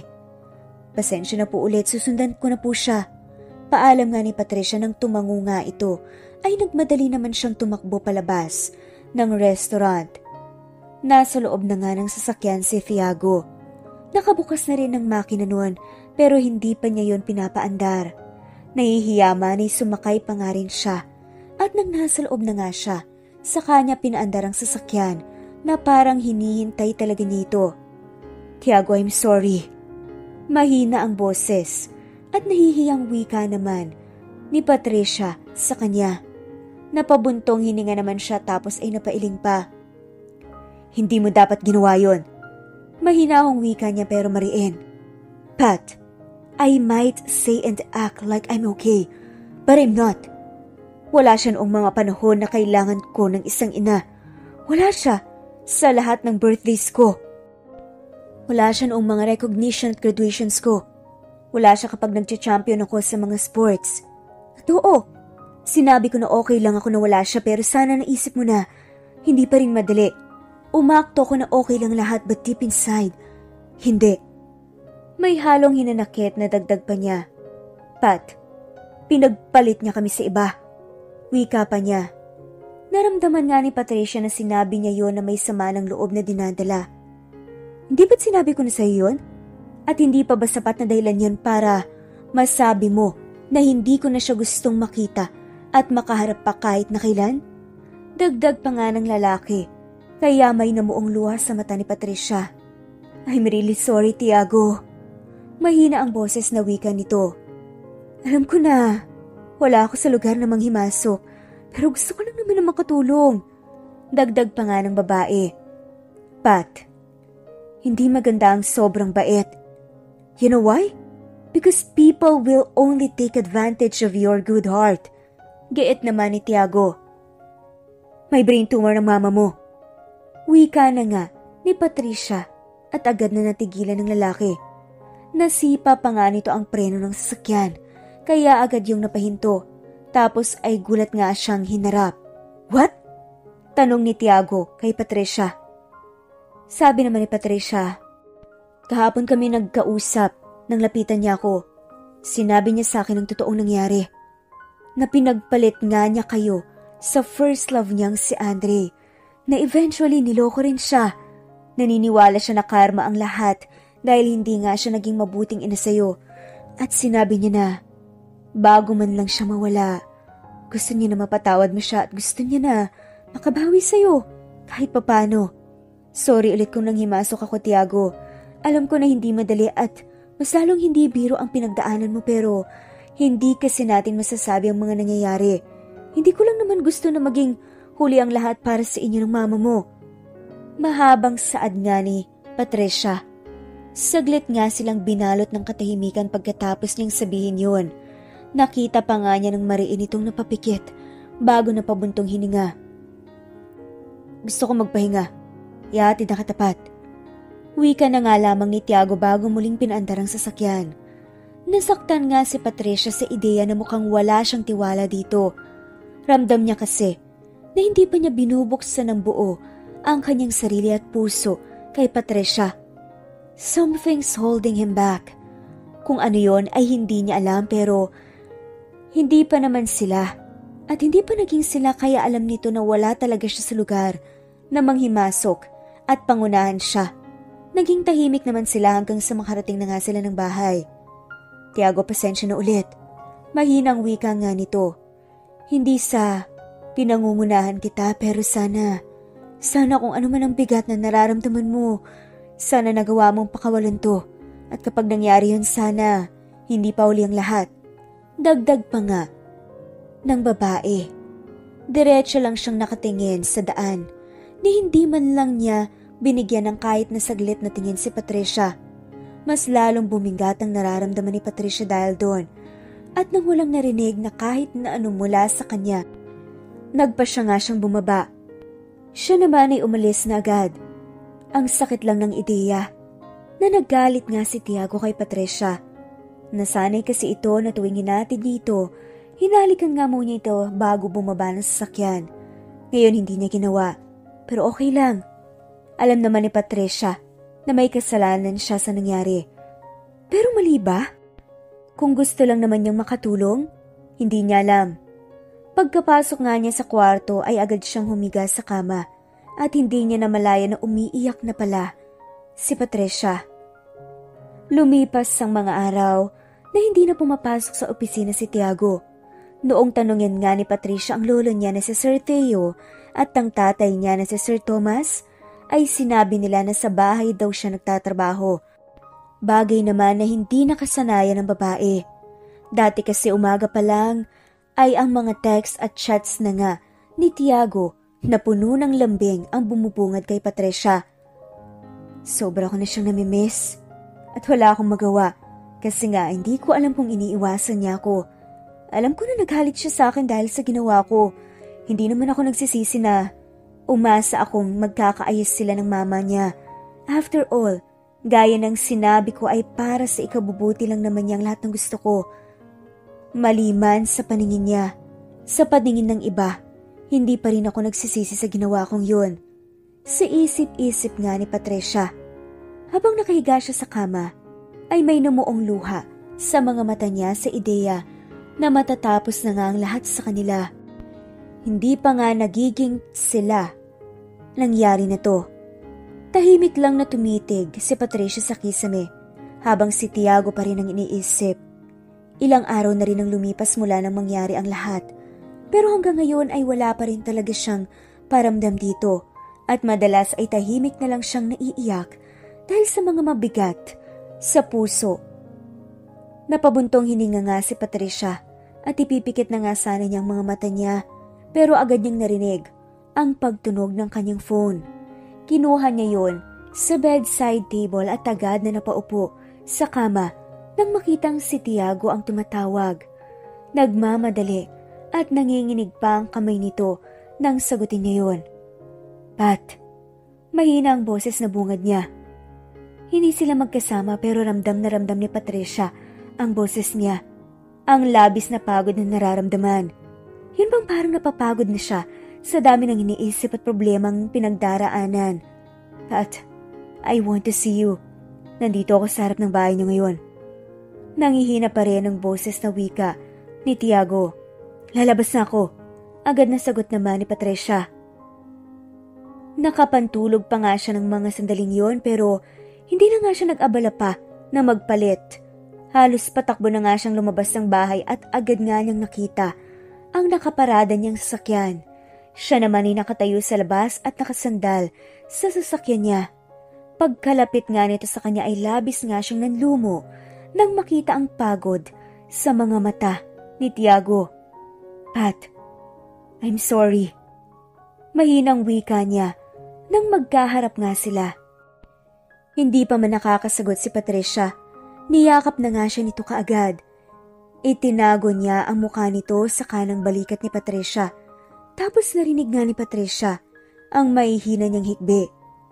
May namuuring luha sa mata ni Patricia pero niyakap niya ito at marahang hinaplos-saplos sa likod niya. Ako dapat ang humingi ng sorry, Tiago. Hindi ko alam na ganito kabigat ang epekto sa iyo na ginawa ko. I'm sorry talaga kung nang himasok ako. Mahina ang boses na saad nga nito. No, Pat. Alam ko naman na ako lang ang iniisip mo. Naiintindihan ko na yun ngayon. Pasensya ka na lang. Ilang araw akong hindi nagpakita sa'yo. Sa totoo lang kasi ay sobra akong naapektuhan sa pagkikita namin. Tapos ay bumalik sa akin ang lahat ng sakit. Hindi kita magawang harapin kasi hindi ko gusto na kaawaan mo ko. Umiiyak na wika ni Tiago. Pat, nagkausap na sila Dad. Hindi na sila magkakabalikan pa pero ayos lang kay Dad. Na bumawi siya sa akin. Pero nagmatigas ako dahil sa galit ko. At kanina sinabi sa akin ni Dad na itinakbo siya sa ospital. Wika pa nga ni Tiago. Pat, galit ako sa kanya. Galit na galit ako sa kanya. Pero bakit kahit na wala kaming masayang memorya na magkasama? Kahit lumaki akong wala siya. Kahit pa ni minsan ay hindi ko naramdaman ang pagiging ina niya, ay takot pa rin ako na mawala siya. Umiiyak nga na sabi ng lalaki. Alam mo kung bakit? Mahina ang boses at lumuluha ang mga mata na tanong ni Patricia. Kasi kahit pa gaano kalaki at kabigat ang galit mo sa kanya, nanay mo pa rin siya. At kahit na hindi mo aminin, ay parte pa rin siya ng puso at buhay mo. Dagdag naman ni Patricia. Mas lalo ngang humikbi si Tiago dahil sa sinabi nito. Tapos ay mas hinigpitan pa niya ang pagkakayakap niya dito na para bang ayaw nga niyang bumitaw. Hindi niya alam kung gaano sila katagal na ganoon sa posisyon. Pero nang medyo humupa na nga ang pag-iyak nito, ay inakay na nga niya ito papasok ng loob ng bahay at ginawan siya ng kape para mahimasmasan naman. Pat, sorry ulit kung iniwasan kita. Mababa ang boses na wika ni Tiago nang nakaupo na nga sila sa sala sa bahay nila. Late na yon at kanina patulog ang mga kasama niya sa bahay. Aaminin ko na nasaktan ako kasi akala ko galit ka talaga sa akin. Pero pilit ko namang iniintindi ang sitwasyon mo.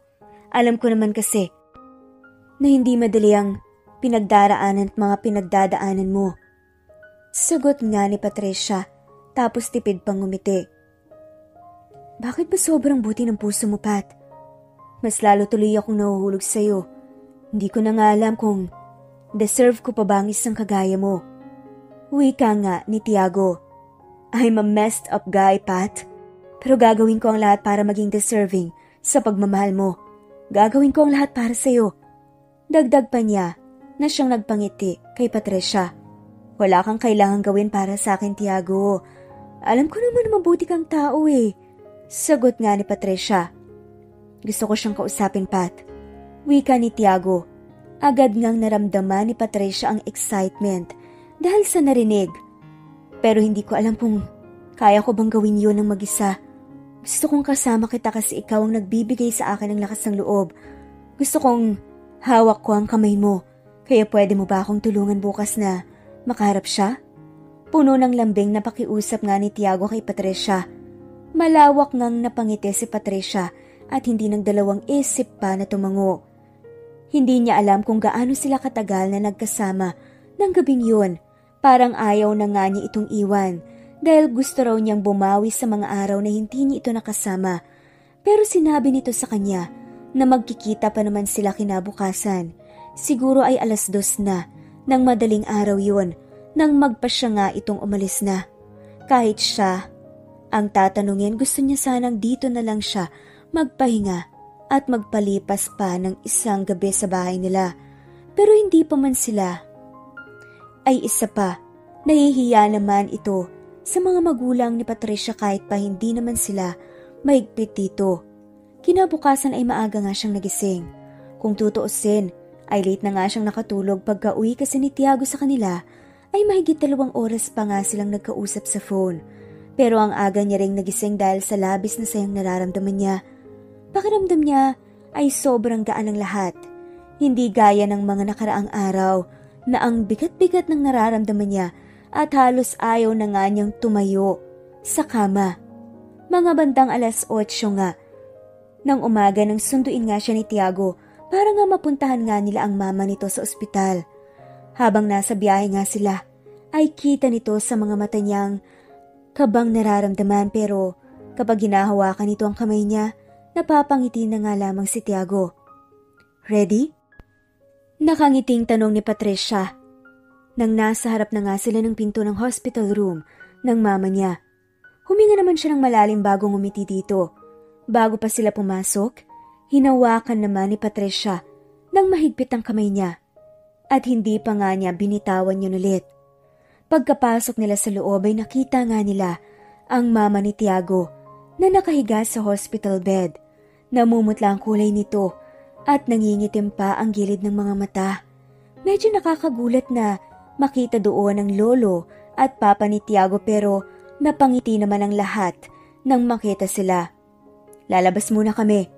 Nakangiti at mahinahong wika ng papa ni Tiago. Stay with me please. Pakiusap naman ni Tiago kay Patricia. Siguro ang akala nito ay sasama ito sa lolo at papa niya sa paglabas. Nagdalawang isip man dahil gusto sana niyang silang dalawa lang makapag-usap ng kanyang mama ay ngumiti lang naman si Patricia at tumango. Tiago. Mahina ang boses ng mama niya nang sabihin yon pagkalabas ng lolo at papa ni Tiago. Pilit pa itong ngumiti kahit pahalatang nahihirapan at nasasaktan sa kasalukuyang sitwasyon niya. Kamusta po ang pakiramdam niyo? Mahina rin ang boses na tanong ni Tiago. Okay lang ako. Sagot ng mama niya at pilit na namang ngumiti. Masaya akong nandito ka. Nahihirapang dagdag pa nga nito. Sa totoo lang po, hindi ko alam kung saan at paano magsisimula. Mahinahong wika ni Tiago at tipid pang ngumiti. Ang dami ko pong gustong itanong sa inyo. Mga tanong na matagal nang may sagot pero gusto ko pa ring marinig mula sa inyo talaga. Bakit hindi man lang po kayo dumalo kahit na minsan sa mga birthdays ko o kahit sa anong espesyal na okasyon ng buhay ko? Paano niyo po ako nagawang tiisin ng ganun? Bakit hindi niyo ako ni minsan kinumusta man lang? Mahabang litanya nga ng lalaki. Bakit hindi po kayo naging ina sa akin? Halos mautal-utal na nga siya nang itanong yon. Pinaniwala ko po ang sarili ko na okay lang ako kina dad at lolo. But deep inside, hinahanap ko po ang kalinga ng isang ina. Wala kayo nung mga panahon na gusto kong isumbong si dad kapag pinapagalitan niya ako. Wala po kayo kapag kinailangan ko ng isang ina na yayakap sa akin sa tuwing nasasaktan ako. Umiiyak na saad ng lalaki. Galit po ako sa inyo. Wika pa nga niya kaya bahagya nga niyang pinisilang kamay nito. Galit na galit po ako sa inyo. Pero bakit natatakot pa rin po ako na mawala kayo? Dagdag pa nga ni Tiago. Parang may mainit na bagay na humaplos sa puso ni Patricia nang marinig ang mga yon. Muli na namang lumuha ang mga mata niya. Maging ang mama niya ay napaluha dahil sa narinig.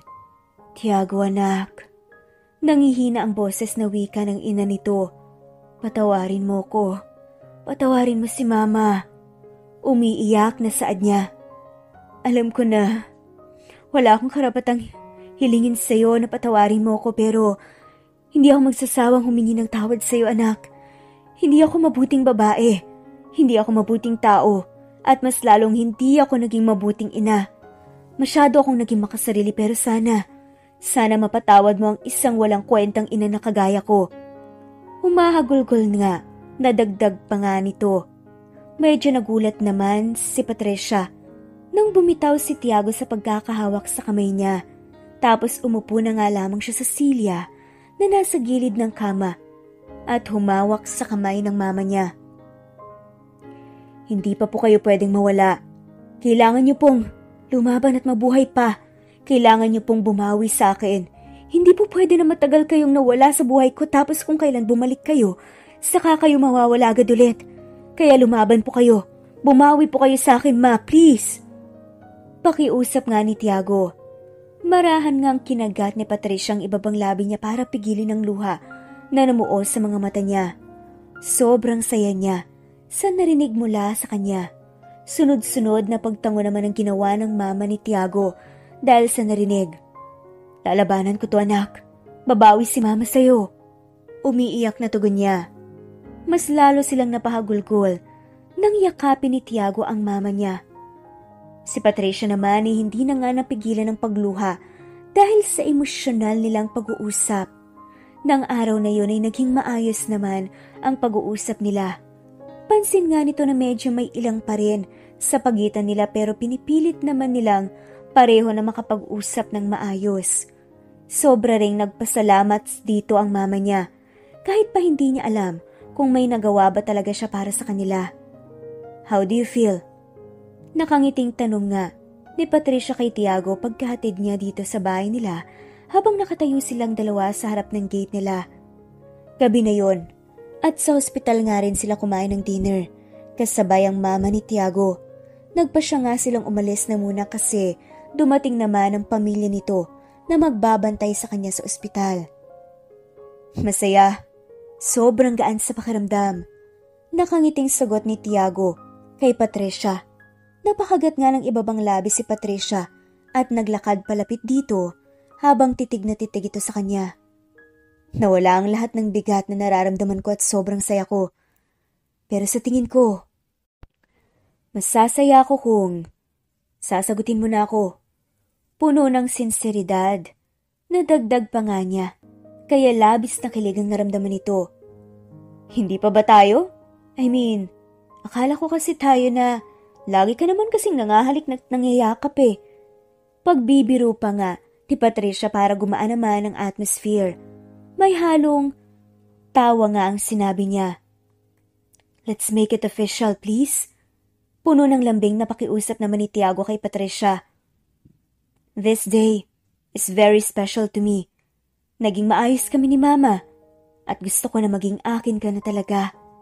Wala na akong balak na pakawalan ka papat. Dagdag pa niya. May choice pa ba ako? Nakangiting pagbibirong sagot naman ni Patricia. Meron. Sagot naman ng lalaki. It's either papayag ka na maging boyfriend ako o maging asawa na agad tayo. Pakakasalan kita kahit bukas na bukas din. Nakangising sagot niya. Ikaw nang bahalang mamili. Dagdag pa nga ni Tiago at mahinang natawa. Grabe ka naman. Kinikilig na wika naman ni Patricia. Eh di sige, sinasagot na kita. Malawak ang ngiting sagot niya. Sayang, mas pabor sana sa akin kung ikakasal na tayo kagad eh.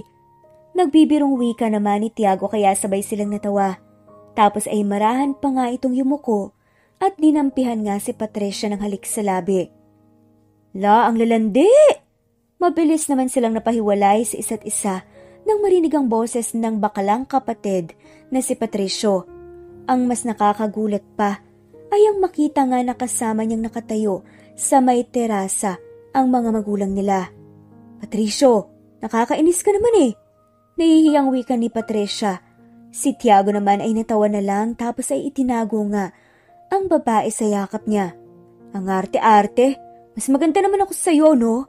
Pagbibiro ng baklang kapatid, kaya natawa na naman silang lahat. At least ako, may poging jowa, ikaw wala. Sagot naman ni Patricia kaya mas lalong lumakas ang hagalpakan at ang kapatid naman niya ay pabirong sumimangot. Mabilis na lumipas ang mga araw, araw na naging linggo at linggo na naging buwan. Ngayon na nga ang araw ng kasal nila Tiago at Patricia. Mahigit 6 na buwan na rin mula nang magkaayos sila Tiago at ang mama niya at naging sila. Sa totoo lang, ay ang tagal na nga rin itong kinukulit para maikasal sila agad. Pero sinabi naman ni Patricia na hintayin na lang muna nila na matapos ang operasyon ng mama niya at makarecover talaga.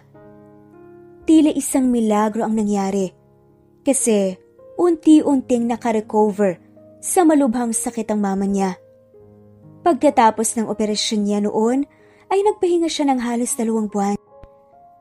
Tapos ay unti-unti ring bumabalik sa normal ang lahat. Ginawa naman niya ang pinangako nito. Bumawi siya ng sobra kay Tiago. Nakakatuwa kung alagaan niya ito at magiging okay na nga. Itinuring din naman siyang parang anak niya. Ang tagal naman, hindi na ako makapaghintay. Hindi na ako makapaghintay sa honeymoon natin. Pabulong na wika ni Tiago kay Patricia habang nakikinig sila ng sermon ni Father. Mahina siyang natawa kasi sobrang naiinip na talaga siya. Ilang sandali pa ay pinatayo na nga sila na magkaharap ni Father para masabi nila ang pangako nila sa isa't isa. At nagsimula na nga. I, Tiago Hernandez, promise to love you, Patricia Soriano, with all my heart.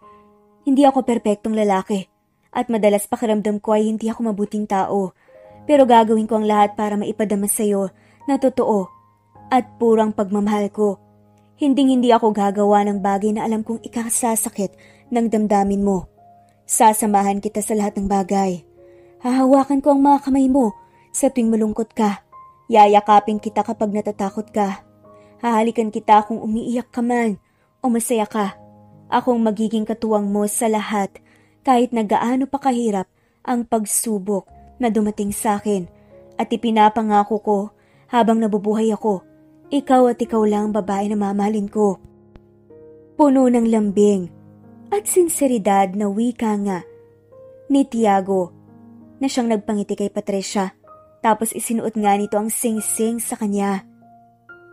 Hindi rin ako perpektong babae at hindi ko alam kung kaya ko bang matugunan ng pagiging isang mabuting asawa at ina sa mga magiging anak natin.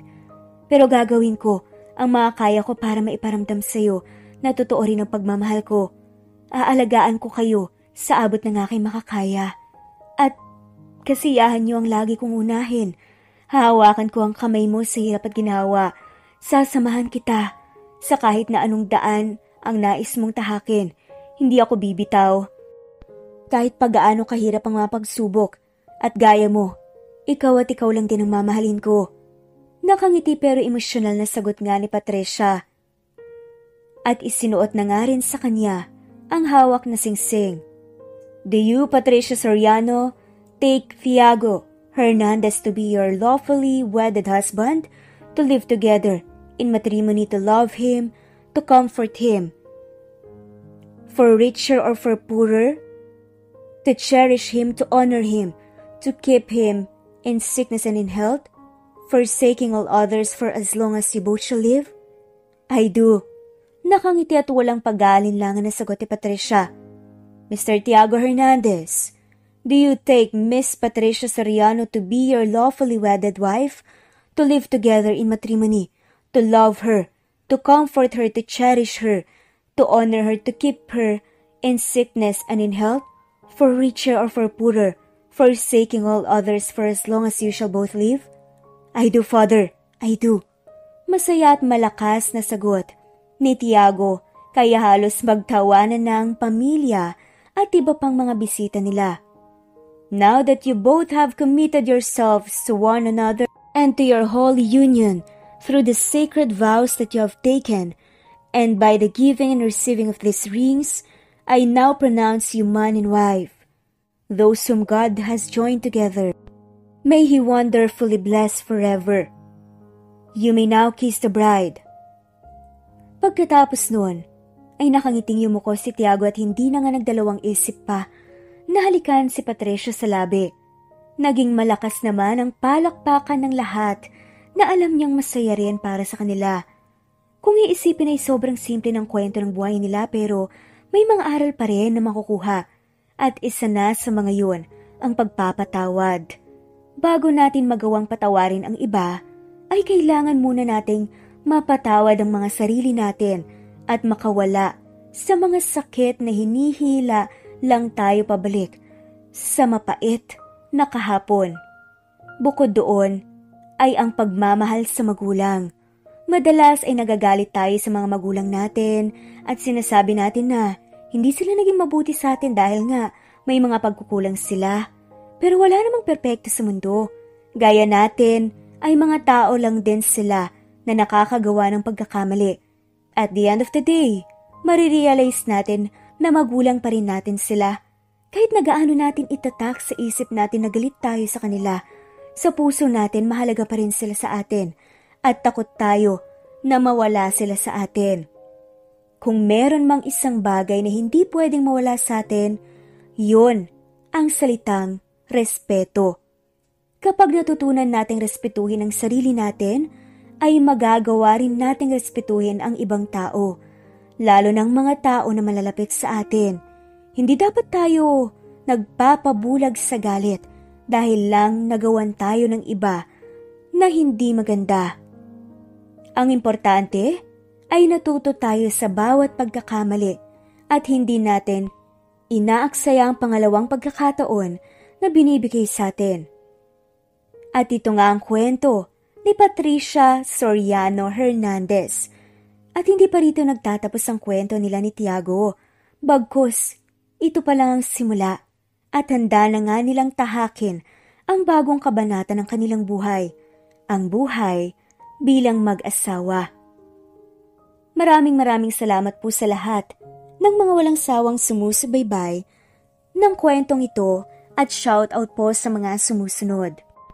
Jane Rosario, Jaime Carantes, Mirna Lucas, Chisa Dehino Ostanalito, Presbyteros Rose, Nath Green Fox, Monita Acopio, Dalia, Rex Roy, Imelda, Annie Peria, Teresita de los Santos, Yula, Caroline Ulep, Jovel Obendino, Filipina Carcido, Smart Co Pilipinas, Nancy Costanilla, Maria Makino, Elizabeth, Juana Pabustan, Ann Hiden, Jim Macrab, Jocelyn Solis, Yolanda Tejida, Miss Mataray, Sue Marieta, Ariana May Roslyn, Lavina Galang, Ray Versosa, Juliet Panlilio, Evelyn Coton, Rose Marie Adranida, Rosa Maria Suwan, Mariam Cruz, Arnold Hidalgo, Erlinda Chong, Armina Adhani, Annie de Mesa, Francisco Medecilio, at shoutout na rin po sa lahat ng mga walang sawang sumusubaybay. Maraming salamat po. At muli, ito ang Cat Amazing Stories PH.